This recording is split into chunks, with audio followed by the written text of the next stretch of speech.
Ladies and gentlemen, it's your friend Mike Brady from Oceanliner Designs. I thought today we'd have a little bit of fun. See, in the past we've talked a little bit about the way Titanic was built. We've looked at some of the only footage, actual film, moving picture taken of Titanic's construction. But I thought today we might do something similar, a little bit different. Turns out there are some pretty spectacular photographs taken of Titanic while she was being built. And the story of how these photographs were taken is well worth telling. So if you look at these pictures, a lot of them will seem familiar. You would have seen them in books and documentaries throughout the years. Today we're going to pick them apart and look at some interesting little details that are hidden in there and what they can tell us about the way Titanic was built and other ships like her. But to begin with, we have to learn where these pictures came from, because that in and of itself is a very, very interesting story. And if you look down the corner in a lot of these pictures, when you see them blown up on walls at museums and things like that, you'll see a single word: Welsh. It's a name. It's the name of a very interesting guy. His name was Robert Welsh. Welsh was born in the late 1850s and he lived all the way through to the 1930s. And he was a very scientific guy. He was a man of many different interests, but one of his early passions, one of his early deep interests was photography. And this is an era where photography is still a science. There are hobby photographers, sure, and there are people with box brownie cameras, but to actually take really high quality pictures and get these developed, do the developing yourself, work with this very complicated process is not an easy task. And Welsh takes to photography in this boom of this brand new technology and clearly really enjoys it. From the 1870s, he's in Belfast, at which time he's given a really interesting job. Welsh is made the official yard photographer for the Shipyard Harland and Wolff in Belfast.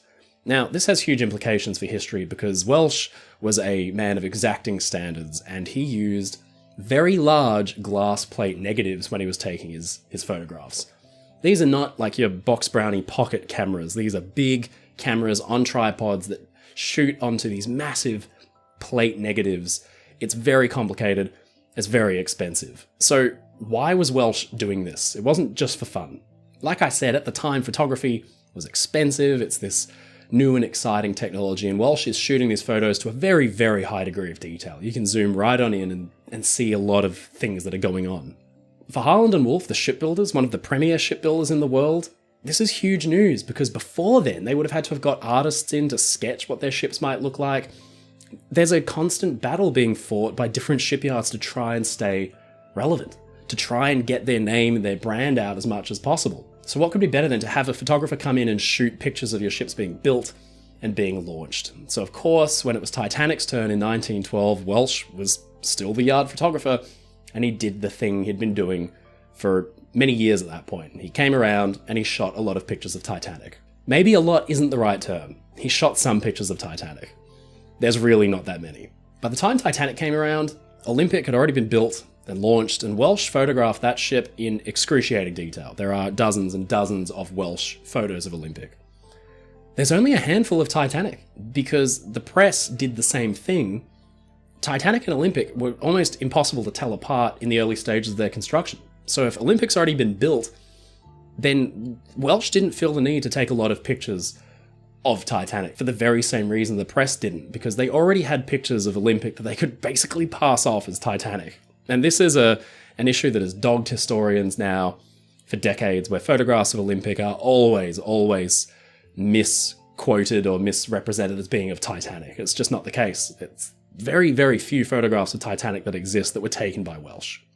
So with that preamble out of the way, why don't we start having a little look through and see what goodies we can pull out of these pictures. This is the earliest picture that Welsh took of Titanic's construction, not counting ones where he was actually photographing Olympic with Titanic kind of in the background. This is him standing in Titanic's hull, taking a picture down the length of the ship. It's very interesting because it shows us how the interior structure of Titanic was built before they put the decks on. This is kind of like a cross-section view, like an X-ray vision of Titanic's structure. You can see that he's standing in front of one of the big boiler uptake casings. These were the shafts that ran deep down into the bottom of the ship to allow the smoke and the gases to come up through the ship. The uptakes would be installed in here, and they would then lead to the funnels and get those gases and smoke out of the ship. There was also like air trunking, so vents to bring air down into the boilers, the stoke holds at either end. And then these would have been lined with very thick bulkheads and insulation to prevent the heat, which could run up to like 300 degrees Celsius, from permeating out into the ship. What's really interesting here, though, is that while you've got all this like really high-tech stuff going on, riveting, all that kind of thing, they're shoring up the decks with very roughly cut wooden poles, wooden posts that look like essentially just tree trunks that have been felled. In theory, a little further into Titanic's construction, they wouldn't have to worry about this because there would be a bulkhead here which would support the deck above, but they haven't put the bulkhead in yet. And so they have to shore it up with wooden posts, and then eventually they'd take those out. You can see what's supporting the decks are these beams. These are called deck beams. And because this is in the upper part of the hull, this is all passenger space. So you would expect the next big step, once all these men are finished working, these iron workers and steel workers, all of this would be covered in wooden paneling and disguised, of course. So passengers in first and second class wouldn't really see a lot of that like exposed metal work. In third class, it was a different story. What's amazing is these guys just dangling over the edges. Operational health and safety back then really didn't exist as it does today. And people were often in serious risk of getting hurt. And they did. And a good handful of men died building Titanic. But the other flip side of that coin is that a lot of the men tasked with managing the shipyard that built Titanic, like Thomas Andrews, were actually quite concerned with the safety of their workers. And so the standards of safety at Harland and Wolff were probably better than any other shipyard of the era. Thomas Andrews was very, very involved in the safety of his men and cared a lot for them, very famously. But it was just a different era. And so you didn't have a lot of scaffolding. You didn't have a lot of protective gear to help you if you fell. So you see crazy things like guys just like dangling over what is fundamentally a very deep drop into a metal chasm, a metal abyss. It's pretty gnarly. Towering even way over the ship, you can see the top of the Arrol Gantry. So we're going to get a better view of this in a minute, but you can kind of get a sense of what this structure is. This is a very specialist piece of equipment in and of itself, because Harland and Wolff couldn't just start building Titanic and Olympic. They had a kind of antiquated yard that was used to building ships of about 400, 500, 600 feet in length as an upper band. Titanic and Olympic are 880 feet. So they had to expand these slipways. And so they rolled a whole bunch of slipways into one or two. And then the two main slipways became slip number 1 and 2. That is where Olympic and Titanic would be built side by side. And then to support the construction of these ships, they had to build an entire gantry system that could support cranes and scaffolding for lowering pieces of machinery and plates and things down onto the bed of the dock or the slipway where they were building the ship. And then hydraulic riveting machines, which was, again, cutting edge technology where they should make an appearance later on, but they have a riveting head that can hang down, and they would be able to put that riveting head over a piece of steel and then put drive a rivet home using that instead of hammering it in by hand. That would be supported by the gantry overhead.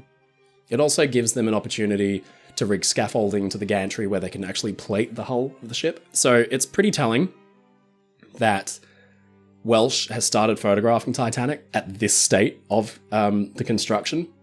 He had already photographed Olympic's keel being laid, the very early stages of Olympic's construction. So why photograph Titanic when they could just reuse the pictures?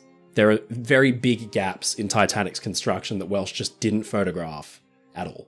It was expensive, kind of unnecessary, because truth be told, the pictures of Olympic do just as good a job of conveying the process, the scale, and all those kinds of things. These photos are very, very useful for trade journals, for journals about engineering like the Shipbuilder or the Engineer.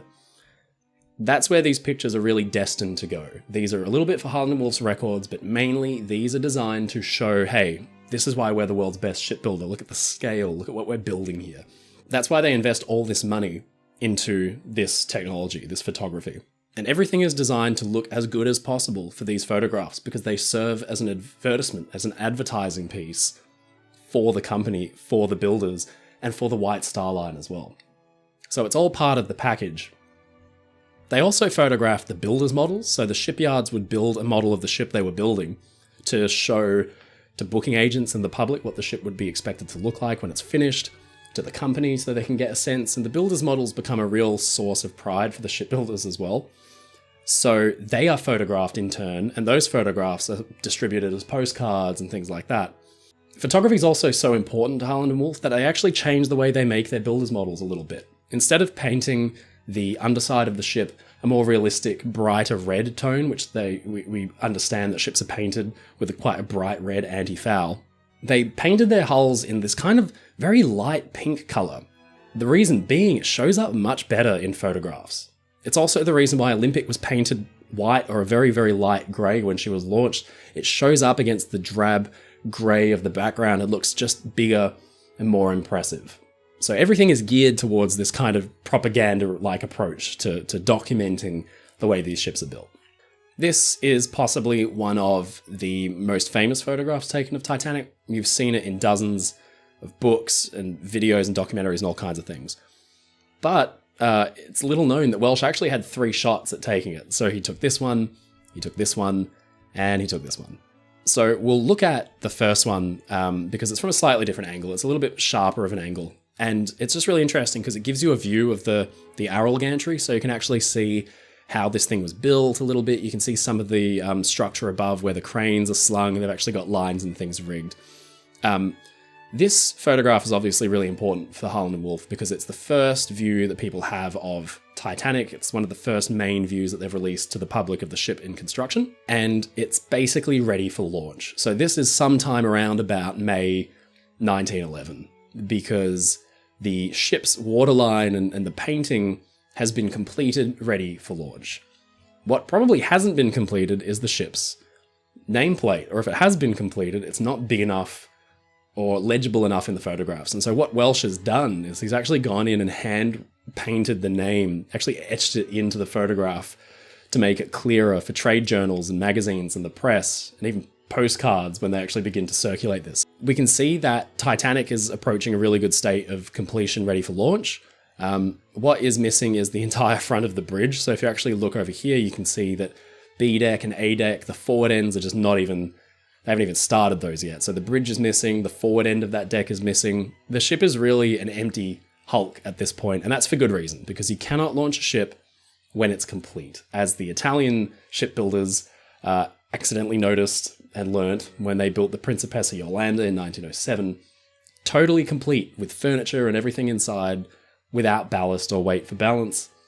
The ship immediately rolled over and sank when it was launched. So you can't be doing that. We do get a very interesting view of the launching cradle. So this is the part of the ship where the hull is physically riveted to a cradle that itself is held in place with a trigger, a mechanism that can only be triggered with these very large hydraulic rams, which we do get a photograph of shortly. So this is big, big pieces of technology.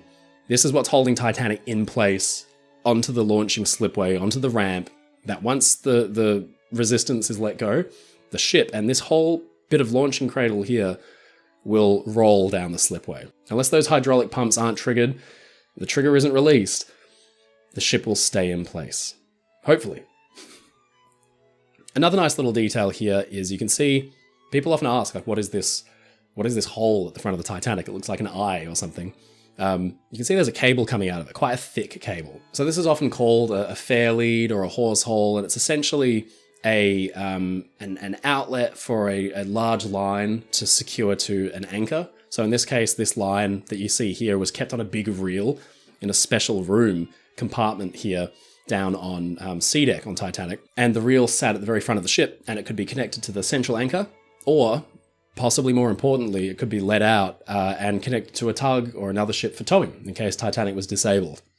When that wasn't in use, a plug could be inserted so that there would be no ingress of water or anything like that in a storm. And indeed, when Titanic was launched, the plug was in, as you'll see in a minute.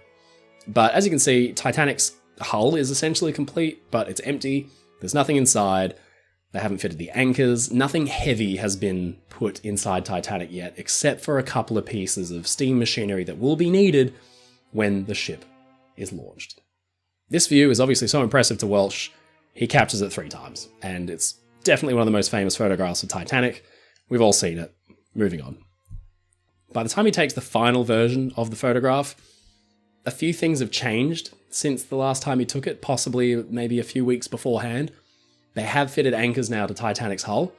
They've also plugged the hawse hole we were mentioning. So they've put that plug in.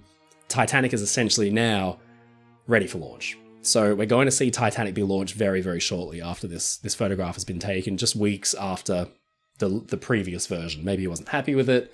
Maybe he didn't think it showed enough detail. Titanic's just about ready for launch.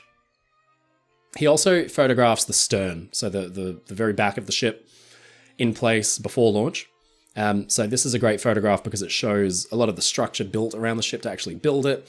But we actually start to see that they have got the rudder in place, but not the ship's propellers. And there's very good reason for this. I'll talk about that in a minute.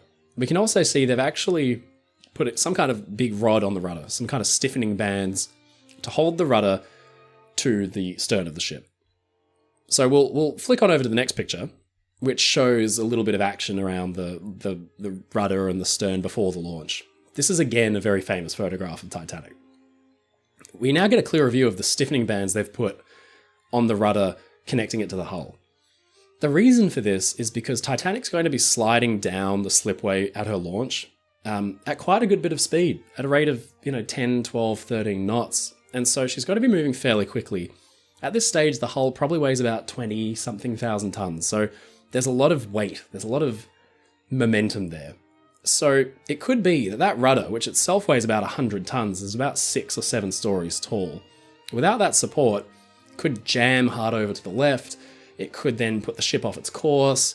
It could swing the ship around. It could break the rudder's pintles off. It's just bad news. So the best thing to do in that scenario is to obviously clamp it tight against the center line of the ship so it's dead straight, so it's not going to wobble in any direction and cause the ship to veer off into disaster. But they've also not put the propellers on. So in this picture you can see they're actually beginning to install the starboard propeller shaft here, which is this big long silvery shaft sticking out of the fairing for the propellers. So the propellers aren't attached at this point. In the past, ships were launched with their propellers on, but as they entered the water, there's this great bit of footage of Oceanics launching from maybe about 12, 13 years before Titanic. And as they enter the water, they're not geared to the engines or anything, and you can actually start to see them churning because just purely by them being forced over the water. It's not good. It's not good practice. It looks kind of cool, but it's a little dangerous. You've got these big spinning blades, and it could damage the shaft. It could damage the blades. So they essentially figured, no, it's better to launch our ships without propellers. And indeed, it is standard practice to launch ships without these kind of fixtures because it's pretty easy to put propellers on a ship. Once they're in the dry dock, after the launch, it's no big deal. So a weird thing about this is we start to see Welsh doing a bit of doctoring, for want of a better term. A little bit of Photoshop, a little bit of early 1900s Photoshop. We already saw him write in the name of Titanic previously on that other picture. Here, he's deleted a guy. There's this kind of ghostly image where we can see someone leaning on the propeller shaft. He's been deleted. And the reason for this, I think, is because it looks to me like the guy moved when Welsh didn't want him to. He would basically tell everybody to stay still as they could, which most of them did, including this poor kid who's sort of draped over the end of one of the shafts. It looks to me like this guy here moved quite a lot because you'd actually see his hand has brushed and there's like this streak where his hand would have moved. And I don't think Welsh liked that. And so he just deleted him, scratched him out, and then painted over where he would have been by hand. So a little bit of early Photoshop there because it wasn't quite what he was after. These are the hydraulic rams I was telling you about a little earlier. So these are what are going to essentially, at the signal, release the trigger, which will allow the launch cradle to be let go and Titanic will thunder down the slipway. So this is a big part of the actual launching process, and you can see those there. They are very big, very kind of like comical looking because they're full of massive bolts and very impressive engineering. And the day of the launch is not too far away. But while Titanic is being built, the engineering works at Harland and Wolff are also doing their thing. So the ship's hull is only one part of the construction. The launch is all big and exciting, but once the ship is launched, the ship needs to be finished. And a big part of that will be installing the machinery. And so these are Titanic's engines. The reason we know these are Titanic's engines is because we keep seeing the number 401.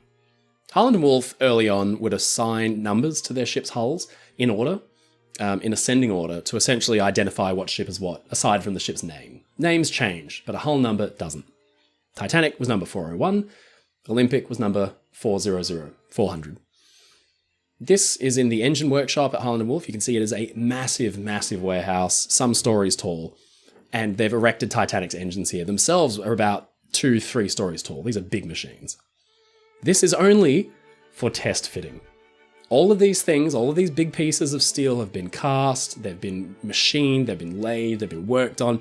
They are huge. To give you some sense of scale, we can actually see the ghostly outline of a guy here who's just moved. But more impressively, or more interestingly, we can see some men's jackets. So they're hard at work. They don't want to get their jackets all messed up, so they've just hung them on clotheslines there. So, nails by the looks of it. That gives you a scale of how big these things are. They're just test fitting them to make sure that everything works before they have to take it apart again and then take these things out on big carriages out to Titanic so they can then be loaded in after the ship's been launched. But you have to make sure everything fits before it goes out. So the crew, the work staff, had to do this huge job of assembling all these engines. You can see here's one engine and there's another one straight behind it. They've assembled them back to back, and they would test fit them, take them apart, install them in Titanic. Interestingly, down here, we can actually see there's a few bits from Titanic that haven't been installed yet. So there's a lot of things marked 401. It looks like there are casings for the eccentrics. There's also a medium pressure cylinder head that's sitting there, a low pressure cylinder head. And then behind that, we've actually got a much smaller engine. So you can actually see the support legs, support columns for an engine marked 415. So that would be the Harland and Wolff built ship Arrol, which was hull number 415. It was actually being built alongside Titanic at this stage because Olympic had been launched, and in her place, they built the Arrol. And Arrol is going to make a cameo very shortly. This is another really famous picture. So this is Titanic's port engine, and we can tell because of the way that the steam line here is. You can see there's like a big pipe there, a big cylindrical pipe. That's for the main steam line that would service the ship's engines. That line would then lead out to the condensers. We've done a whole video on how these engines worked, but what's interesting is this whole structure was actually torn from the ship when it broke in half, even though it's like very heavily reinforced. You can see how thick these bed plates are, which the engine's actually sitting on. It was just ripped apart when the ship broke up, and they were deposited in the debris field when Titanic broke apart. But again, very impressive stuff. This has been recirculated a lot because it really gives a sense of the scale of Titanic's engines. So as far as an advertising piece for Harland and Wolff and the White Star Line, 10 out of 10. Well, now we get to Titanic's actual launch. And so the day's arrived, and I mentioned that Arrol was going to make a little cameo, and that's her over there on the left. You can see that she's quite small in comparison. There's a few things going on with Titanic. They've got the cranes raised up, presumably because it looks cool. I think it looks great. More as like a press move, having things kind of when you've got nothing on the ship's upper works to convey size. If you have the anchor cranes and the cargo cranes erect like that, it looks big and imposing. You can see there are these lines, these heavy lines rigged along the ship's hull. They would be connected at one end to drag chains, which is essentially just hundreds of tons of chains connected to the ship's hull designed to stop it once it hits the water, because otherwise it'll just keep going down the river. So it does need to be arrested when it has been launched. And so that's the main method of stopping the ship from going is drag chains. You can see there's people up here really enjoying the view. Best seat in the house. They've got a little flag there, which to the best of my kind of research, this is hilarious. It's a really tiny flag. It's bright red, and in white lettering it says launch. As like a, hey, just so you know, we're about to launch this giant 20,000 ton hull, so steer clear. As if the tiny flag on top of the huge thing that's moving at you is what's going to do it. Welsh is obviously very impressed with this view because he takes a second angle of the ship entering the water. And what's really fun about this is you can see the thousands of people in the background watching. You don't really get a sense of how many people actually came out to see Titanic's launch until you kind of see this angle. What I really like about this picture is you can see people who have ascended like the rigging of ships nearby to go and watch. So they're like clinging on to the rat lines of the masts of these ships just to watch, just to peek over and see Titanic get launched. Here we get a much better view of the really heavy cables that were attached to Titanic's hull, attached to the fairleads, attached to the bollards and everything to stop it moving once it hit the river, which it did. This is one of the most photographed angles of Titanic. It turns out it wasn't just Welsh who took this picture. There are a few other photographers around him who took it. What's really interesting about this angle is you get to see all this smoke coming from somewhere. You can just see the tip of where it might be coming from. This is a donkey boiler. It's essentially been put on the ship because the ship's main engines and boilers haven't been installed yet, but there is steam machinery on board that needs to work because the ship needs to be warped. That is, it needs to be moored. It needs to be taken to where it needs to go to be built, to be finished. And so the ship has to be connected to the shore. And so they need to use the steam machinery, the big winches and the windlasses on board to maneuver it successfully and effectively. The problem is they need steam, but Titanic's boilers haven't been installed yet. When the ship is finished, they will be fed by the main steam lines, but there's no way to feed them yet. So Titanic and all ships like her were effectively fitted with things called donkey boilers, which were just small boilers purely existing to feed that machinery that is needed to warp and maneuver the ship safely into position. You can't really see them in any of Welsh's photos of Titanic, but you can see them in Welsh's photos of other Harland and Wolff ship launches, where you can see these chimneys and they're just pumping smoke. And in other photographs, you can even see steam being evacuated from the portholes of ships where the vents are located temporarily. You can see here a very clear view of the launch cradle that's come with the ship. So that's still riveted to Titanic's side, and it's going to stay there until she gets dry docked some months down the track. So obviously a point of extreme pride. What's really interesting is that months are skipped. So Titanic's launched in May 1911. What happens between May and about February the next year? Welsh doesn't photograph. There are a lot of pictures of Titanic sitting there without her funnels, without her machinery installed. The reason Welsh didn't photograph it is basically because he already did it with Olympic. And it's a really kind of inglorious kind of period while the ship's being built. You know, it's not like the fun time. The ship's really basic. It's really structurally quite, bereft of any of the really impressive things like funnels. So they'd already photographed Olympic. Welsh clearly just figured, we'll just photograph the ship as she comes together. At this stage, Titanic is a lot more complete. This is taken at around about the same time that famous bit of footage emerges in February 1912 of the ship being moved into dry dock. They have already begun work down here on B deck, installing the staterooms and the cabins that will mark Titanic out as different to her earlier sister Olympic. What they haven't done is installed the screens up on A deck that will externally differentiate Olympic and Titanic. So a lot of people mistake this as a photograph of Olympic. It's actually not. It is Titanic. They just haven't fitted these screens, these windows on the deck above, on A deck, that will clearly mark it out as Titanic. But you can see the name Titanic etched and painted into the side of the hull. We know it's not Olympic, and the name is very clearly there.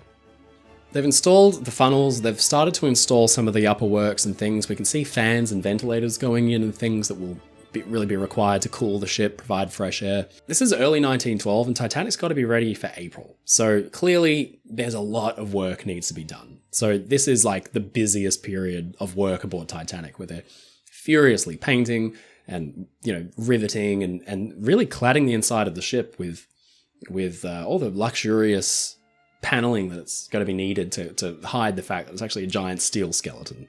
This is a great picture of Titanic because it's a lot closer to completion.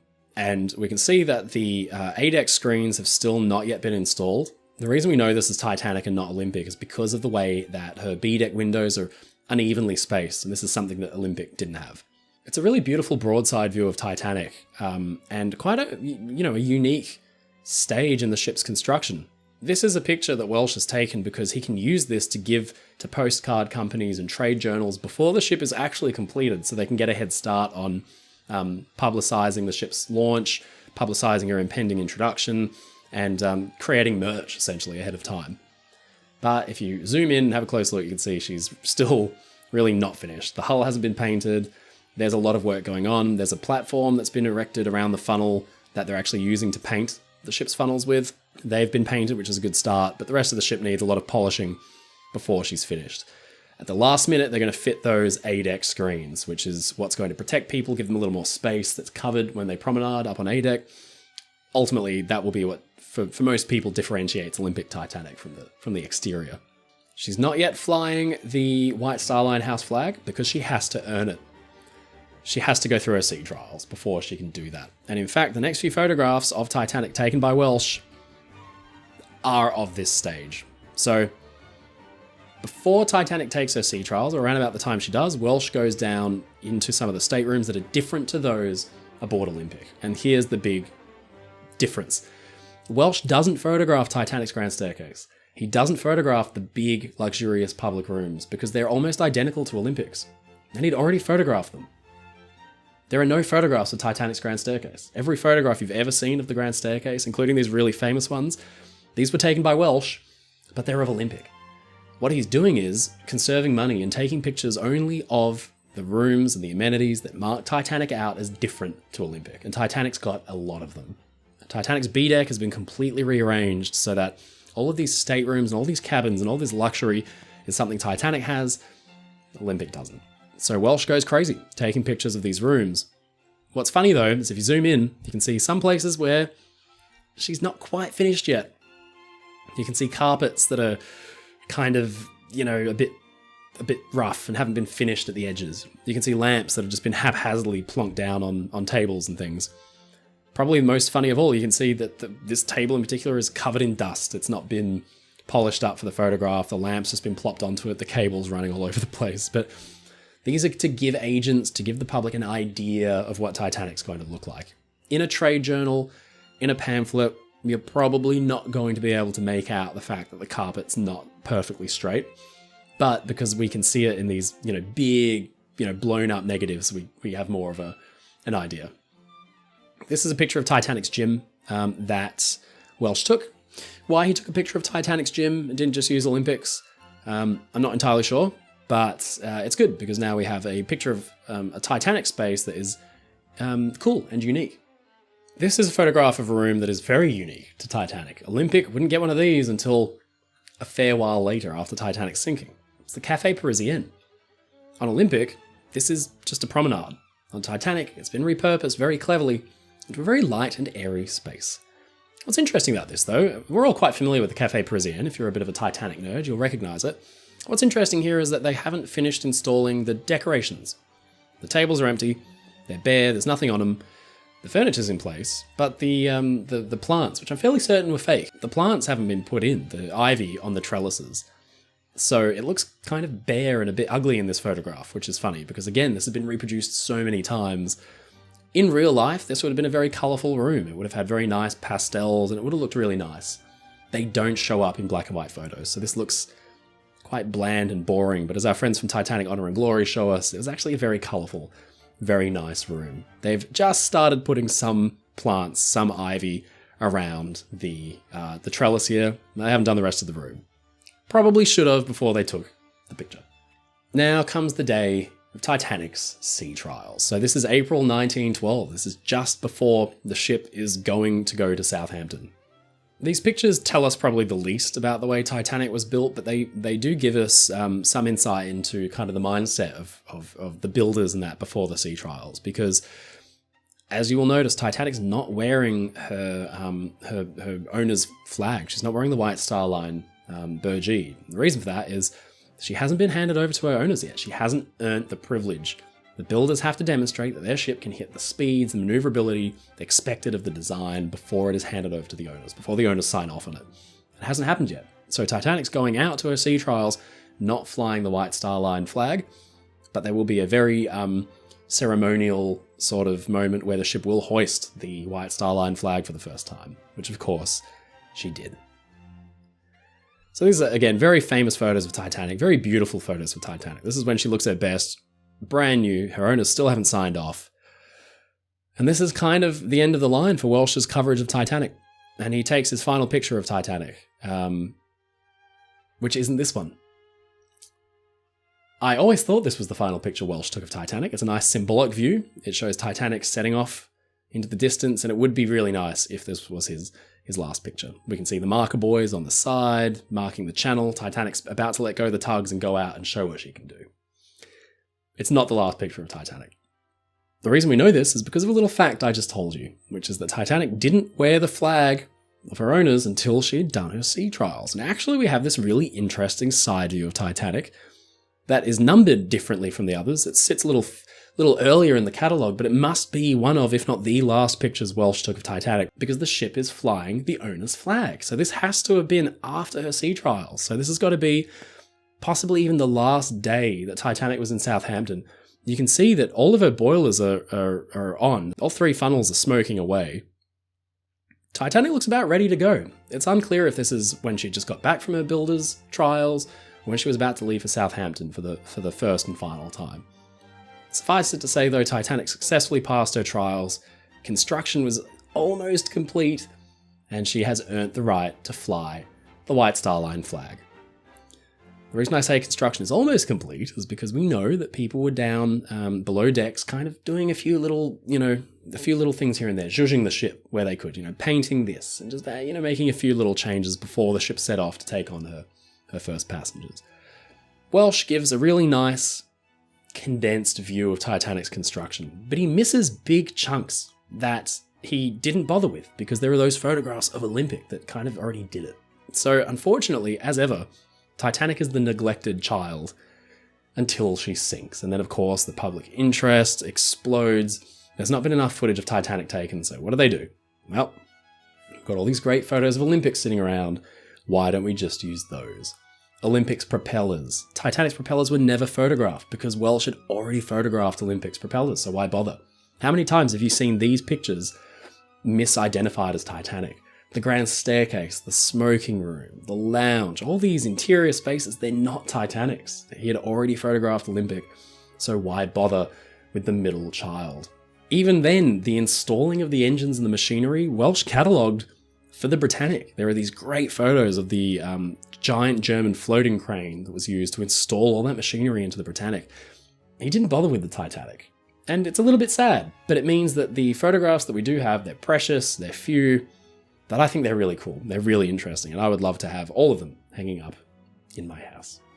I hope you have found this a little bit interesting. It's always fun to go over these pictures that we've seen a million times, but then to pick apart maybe a few details that we didn't notice. If you enjoyed this, if you learned anything, let me know in the comments. If you think I missed anything, or if you think I got something wrong, also let me know in the comments. As always, it has been very nice to sit down and chat with you. Until next time, stay safe, stay happy, and I'll see you again.